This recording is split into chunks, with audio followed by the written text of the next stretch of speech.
Halo, sobat semua. Selamat datang di channel Riwayat Dwi Pantara. Channel informasi tentang sejarah Indonesia dan Asia Tenggara. Pada akhir tahun ini pemerintah telah menetapkan kenaikan UMR untuk tahun 2025 sebesar 6,5%. Tetapi, tahukah kalian besaran gaji seorang pekerja pada masa pemerintahan Dyah Balitung di Kerajaan Mataram kuno? Kira-kira lebih tinggi pada masa itu atau pada masa sekarang? Temukan jawabannya di video kali ini.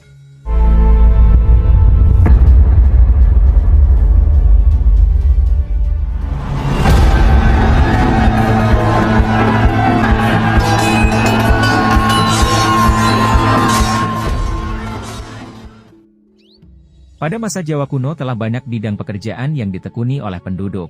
Hal itu dapat kita ketahui dari sejumlah besar prasasti yang telah ditemukan dari era Mataram kuno hingga Majapahit. Begitu juga dari sejumlah karya sastra Jawa kuno. Pekerjaan itu dikelompokkan menjadi dua, yaitu yang bekerja di bidang pemerintahan dan di bidang swasta. Pegawai di pemerintahan pusat kerajaan disebut Mangilala Drawya Haji. Mereka adalah para abdi dalam keraton yang tinggal di dalam lingkungan dinding kota pusat kerajaan dan mendapat gaji dari raja. Tugas mereka beraneka macam, ada yang bertugas berkaitan dengan perpajakan seperti wilang tani atau wilang wanua. Ada juga yang bertugas sebagai abdi dalam istana, antara lain pasukan pengawal istana, pembuat perhiasan, seniman, penari, pelawak, pemusik dan lain-lain. Menurut berita dari sejarah dinasti Song, para pegawai sipil itu terdiri dari 300 pejabat menengah dan 1.000 pegawai rendahan. Ada juga 30.000 pasukan yang digaji setengah tahun sekali, sesuai dengan pangkatnya masing-masing. Sementara itu, penguasa daerah yang bergelar Rakai, Pamgat, Haji, atau Sami Haji juga memiliki bawahan tersendiri. Penguasa daerah itu tidak digaji oleh kerajaan tetapi mendapat tanah lunggu sebagai gantinya. Penguasa daerah biasanya memiliki bawahan yang terdiri dari Patih, Juruningkanayakan, Wahuta, Citraleha, dan Matanda. Para pejabat-pejabat itu masih membawahi banyak pegawai lagi, yang sebagian di antaranya belum jelas kedudukannya. Di tingkat paling bawah, terdapat pemerintahan wanua atau desa. Sebuah desa dipimpin oleh rama yang tidak dijabat satu orang saja, tetapi oleh beberapa rama bahkan ada yang sampai 30 orang. Para rama tidak mendapat gaji tetap tetapi memperoleh tanah desa yang dikerjakan bersama. Biasanya di berbagai prasasti hanya disebut 10 jabatan rama, yaitu Gusti, Tuhakalang, Winkas, Tuhawanua, Parujar, Hulair, Wariga, Tuhalas, Tuhawereh, dan Huluras. Sebagian dari 30 jabatan rama itu belum diketahui tugas dan kewajibannya. Sedangkan rakyat kebanyakan bekerja di berbagai bidang seperti pertanian, perkebunan, perikanan, peternakan, kerajinan, pertukangan, perindustrian, perdagangan, hiburan dan lain-lain. Bahkan terdapat profesi di bidang perjudian dan prostitusi.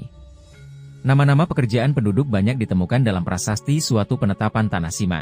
Sebagai contoh, dalam industri rumah tangga terdapat pekerjaan mangdiun atau pembuat benda-benda tanah liat, manggula atau pembuat gula, manghapu atau pembuat kapur, manghareng atau pembuat arang, mangapus atau pembuat benang, pandai wesi atau pandai besi, pandai tamuaga atau pandai tembaga, pandai dang atau pandai dandang dan lain-lain.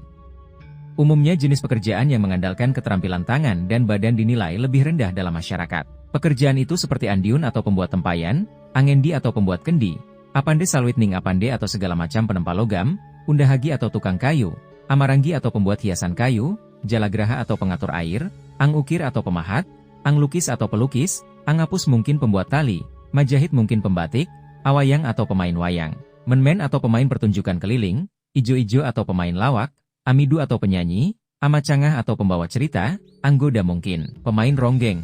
Semua jenis pekerjaan itu dalam sumber Jawa kuno dimasukkan dalam golongan wulu-wulu, yaitu suatu golongan pekerjaan yang memiliki kedudukan rendah dalam masyarakat. Kelompok pekerjaan itu bersama para pedagang dalam kitab Siwasasana termasuk kaum Sudra, yaitu kasta paling rendah dari 4 kasta dalam tata masyarakat Hindu.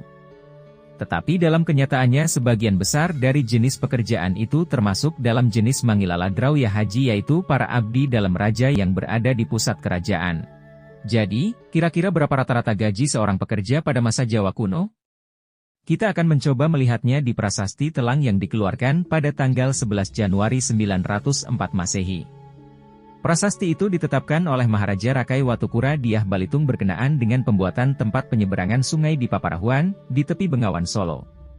Selanjutnya 3 desa ditetapkan menjadi sima yaitu Desa Telang, Mahe, dan Paparahuan. Rakai Watukura membuat tempat penyeberangan itu untuk melaksanakan nazar seorang raja yang telah memerintah sebelumnya, yaitu Haji Dewata Sang Lumah ing Satasrengga atau raja yang telah diperdewakan di Satasrengga. Tokoh ini juga disebutkan di dalam prasasti Poh bertahun 905 Masehi dengan sebutan Maharaja Sang Lumah ing Satasrengga. Siapa tokoh ini, belum dapat ditentukan. Toponimi Satasrengga mungkin sekali harus dicari di sekitar Pegunungan Dieng, seperti yang dapat disimpulkan dari prasasti Kuti. Di dalam prasasti ini Gunung Satasrengga disebut setelah Gunung Dihyang. Maka Maharaja memerintahkan Rakai Ular Peu Sudarsana untuk membuat tempat penyeberangan itu. Rakai Ular menyelesaikan tugas tersebut lengkap dengan tambatan perahu, 2 buah perahu cadangan, dan penjagaannya. Setelah rampung semua, pejabat desa-desa di sekeliling ketiga desa yang ditetapkan menjadi sima dimintai persetujuan tentang diadakannya tempat penyeberangan itu. Semuanya memberikan persetujuan mereka. Adapun kewajiban petugas penyeberangan itu adalah melayani orang-orang yang akan menyeberang setiap hari tanpa dipungut bayaran. Sebagai gantinya, petugas penyeberangan itu mendapat gaji dari pajak yang masuk dari Desa Telang, Mahe, dan Paparahuan sebanyak 9 masa emas setiap tahun. Jadi, berapa kira-kira gaji petugas penyeberangan itu jika dihitung dengan mata uang sekarang? Uang emas 9 masa senilai dengan 22,257 gram emas. Jika harga emas bulan ini sekitar Rp1.500.000 per gram, maka 22,257 gram emas senilai dengan Rp33.385.000. Itu artinya seorang petugas penyeberangan mendapat gaji sebesar Rp2.782.000 per bulan. Atau pada saat itu ia mendapat gaji setara dengan emas 3 kupang per bulan yaitu sekitar 1,854 gram emas. Sedangkan untuk mengetahui berapa besar upah seseorang kita ambil contoh para pemain musik, penari dan pelawak. Biasanya seniman dipanggil untuk menghibur para undangan penetapan tanah menjadi sima, contohnya seperti di Prasasti Panggumulan dan Prasasti Poh. Di Prasasti Panggumulan tahun 902 Masehi dikisahkan setelah penetapan tanah sima terdapat acara hiburan bagi para undangan yang hadir. Mereka yang tampil adalah seorang penabuh gamelan atau padahi sekaligus pemain kecer, atau margang bernama Si Catu dan seorang pemain kenong atau mabrekuk bernama Si Wara. Mereka mendapat hadiah dan imbalan masing-masing sehelai kain dan emas 1 masa.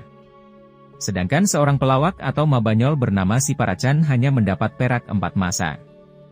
Menurut Tribut Darmosutopo, 1 masa emas setara dengan 2,473 gram emas. Jadi, jika harga emas saat ini sekitar Rp1.500.000 per gram maka 1 masa emas senilai dengan Rp3.709.000. Sedangkan upah sang pelawak hanya 4 masa perak atau setara dengan 9,6 gram perak.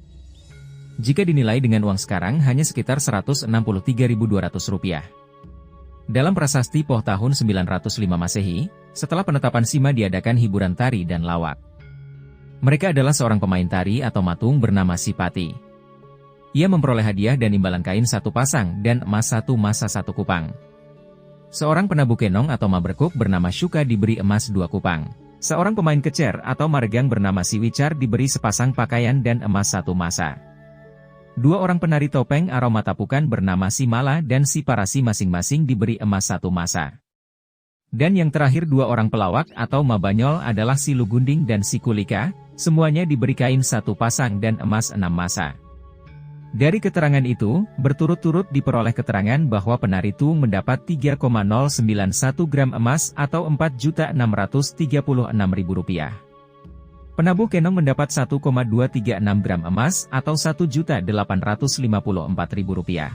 Seorang pemain kecer dan 2 penari topeng masing-masing mendapat 2,473 gram emas atau sekitar Rp3.709.000. Dan yang terakhir 2 orang pelawak mendapat masing-masing 7,419 gram emas atau sekitar Rp11.128.000. Dari contoh-contoh tadi, upah para seniman tidak selalu sama, bahkan ada yang jauh sekali perbedaannya. Mengapa hal itu bisa terjadi? Mungkin saja upah mereka tergantung dengan bagus tidaknya menghibur di depan para penonton. Dalam Prasasti Poh, seorang pelawak mendapat emas 3 masa, sedangkan di Prasasti Panggumulan hanya mendapat perak 4 masa. Rupanya hak-hak seorang buruh atau pekerja telah diperhatikan dalam masa Jawa kuno. Dari naskah Undang-Undang Jawa Kuno yang berjudul Purwadigama disebutkan bahwa segala macam tindak pidana dan perdata terbagi menjadi 18 jenis kejahatan yang disebut dengan Astadasayawahara. Salah satu tindak kejahatan itu yaitu tankawehaning upahan yang bisa diartikan tidak memberi upah atau imbalan. Seorang yang bekerja bisa mengajukan tuntutan pada majikan atau yang memperkerjakannya jika ia tidak mendapat upah yang semestinya. Jika hal itu terbukti di pengadilan, sang majikan bisa dikenakan pasal menurut Undang-Undang Purwadigama.